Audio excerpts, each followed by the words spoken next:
Hey guys, samahan niyo ulit akong magluto. At oo, ampalaya ulit. Gustong-gusto kasi ng asawa ko yung ampalaya ko. Masarap daw. Pati itong talong ko, gustong-gusto niya din. Let's go. Nabilis lang itong iluto. So kung nag-rush ka, tapos gusto mo masustansya yung ulam mo, ampalaya at talong. Okay? Ampalaya, gagawin natin. Lalagyan natin ng itlog. Okay? So, alisin muna natin yung buto nito. Medyo madumi na naman ang kusina natin ngayon. Oh shit, not good. Hindi kasi nila alam maglinis pagkatapos nilang yung maggamit. Tayo guys, anong ulam nyo ngayon? Alisin natin yung buto para hindi mapait. Mapait kasi itong buto eh. Bitter siya. Kasing bitter ng ex mo.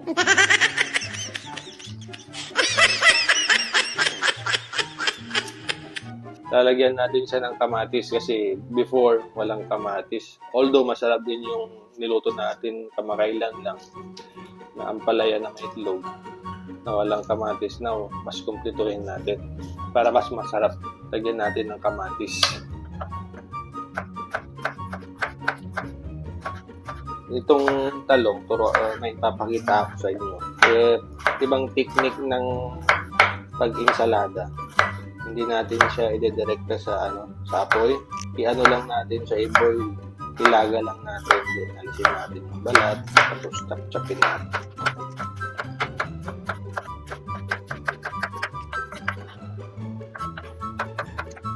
So, ang ganda na itong ampalaya. Medyo malutong-lutong siya. Binili ko lang ito sa mga tindahan na maliit. Yung para mga sa Pilipinas, sari-sari store, gano'n.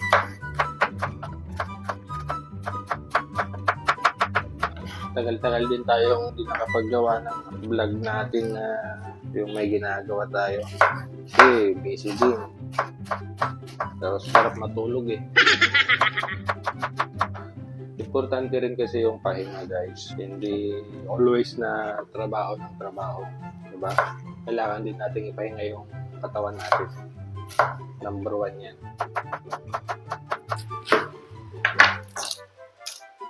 Pangit ng sibuyas. Yung pangit ng ugali ng ex mo.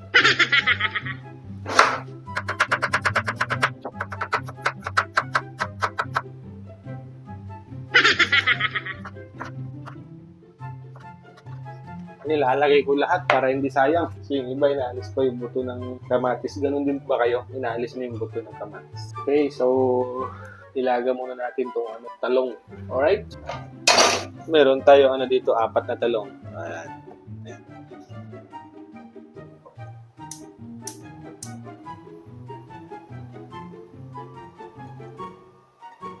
Ito yung isang technique pag gusto mo ng mabilisan, i-boil mo na lang siya. Diba, yung ibang pagluto na ito is iihaw mo siya. Mas matrabaho yun. Ito mas madali. Mas madali din balatan. Ipapakita ko yung technique ng pagbalat mamaya. Madumi na naman dito sa kusina namin. Itong lutuan, itong sahig. Karamihan kasi dito hindi marunong malinis. Para may mga nagpaparenta dyan, yung malinis yung flat or yung partition. So kung lumipat, masyadong dugyot dito. Bago pa lang kami dito, mga isang buwan na higit pa lang, tarin natin siya. Kailangan to malambot at medyo matigas pa. Alright? Anyways, mamonetize man o hindi yung page natin, okay lang. Hindi naman. Pero yung habol natin magtsikahan, makapagbigay ng kahit anong happiness, kalokohan, kapag share, kahit ano-ano dyan. Basta keep on sharing para sa mga naboboring dyan, mayroong libangan, saka may tumatawag, wait lang. Alam ko, spam. Yan, ang daming, parating natawag din ba ito sa inyo? Spam. Tapos lumalabas do. Cancel na lang natin. Mag-offer lang yan ng kung ano-ano. Anong mga ulam-ulam nyo dyan guys? Dapat gulay tayo para health conscious. Diba? Good for the health. Limitahan muna natin ang karne. Pag nagkakaedad na, kailangan more on gulay. Kaya i-enjoy nyo na yung pagkain ng karne dyan. Bata-bata pa. Medyo bata pa naman ako. Pero mas okay na yung gugulay. Kasi ako talaga, carnivorous ako. parating karne kinakain ko. Ngayon lang, nag-request kasi yung asawa ko gulay naman tayo. Kaya diretsuhin natin gulay. Carnivorous.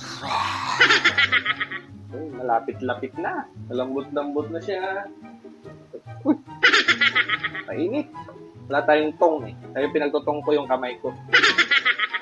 Di bali, medyo balat kalabaw na to sa kakapindot. Kakapindot sa keyboard. Kasi para sa more on sa computer ako eh.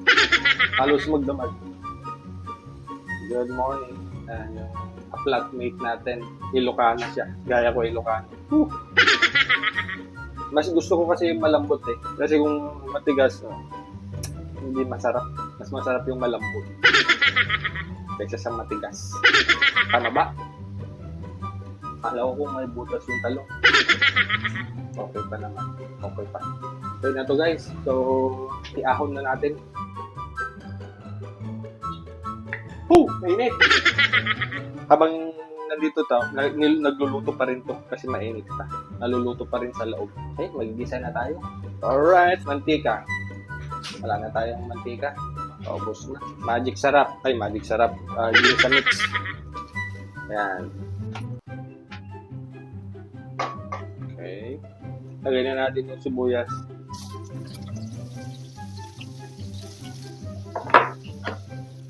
Hindi pa natin nalalamas ng ating ampalaya. Kailangan nating lagyan ng asin, sigain.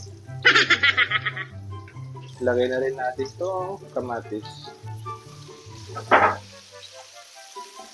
Yan. Lamasin natin ng asin. Masarap to, try it. Igisa nyo muna yung ampalaya dito sa sibuyas na may kamatis. Then later on, lagyan nyo ng itlog. Mag-scrambled egg kayo. Masarap siya. Promise.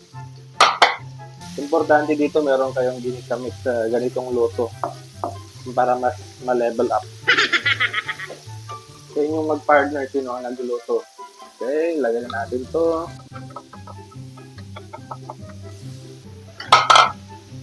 Magbatil tayo ng itlog.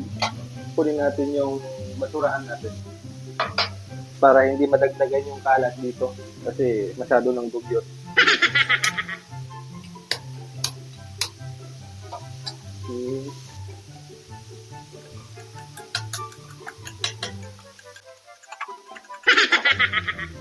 Ayan, haluin natin.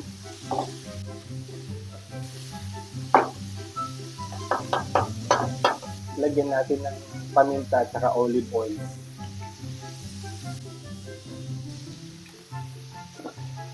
Na. Then yung itlog, lagyan ulit natin na ito.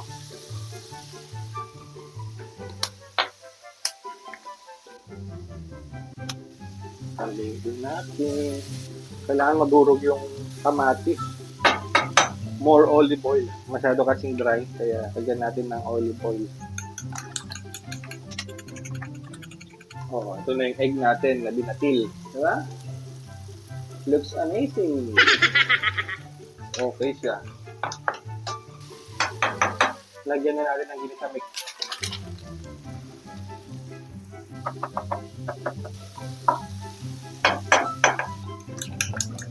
Matabang kaya dinagdagan natin ng asin. Tabang pa din. Okay na. Okay, lagyan natin to. Then, mantika ulit.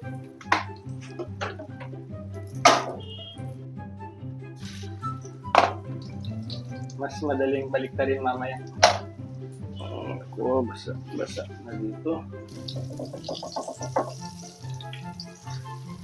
Diba? Perfect.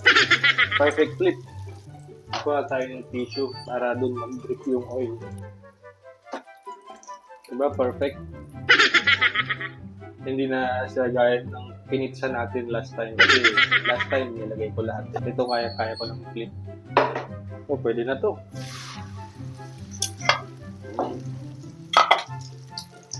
So, medyo mahirap itong i-flip kasi konti na lang yung mantika eh.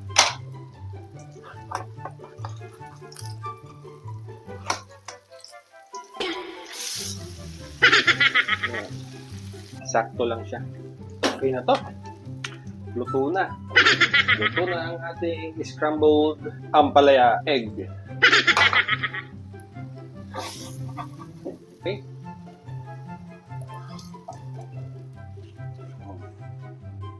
Alright guys, gawin natin yung ensalada naman. Kailangan natin ulit ng sibuyas. Kailangan paghiwa-hiwalayin natin yung mga sibuyas. Manipis lang yung hiwa ko para hindi masyado mag-overpower yung sibuyas pag nakain. Yan, kailangan maghiwa-hiwalay sila. Alright. Then, itong kamatis. 2 kamatis. Kuha pa tayo. Magaganda itong kamatis na nabili ko. Sa Nesto talaga fresh yung tinda nila. Ay. Hulog sa mesa. Ito since babaunin ng asawa ko tapos ensalada siya. Kailangan ko siyang alisin yung buto.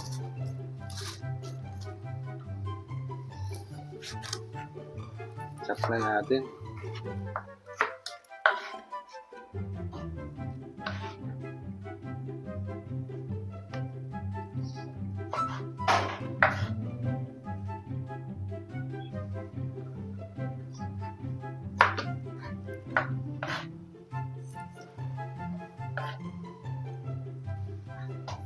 Halo. Wow.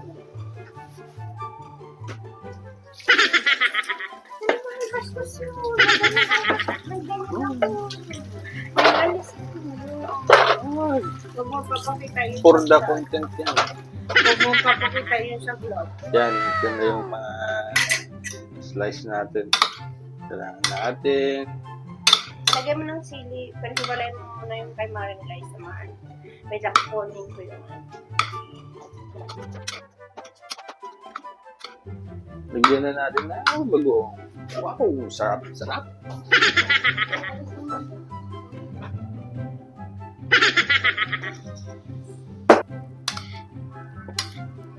Naglalaway na ako.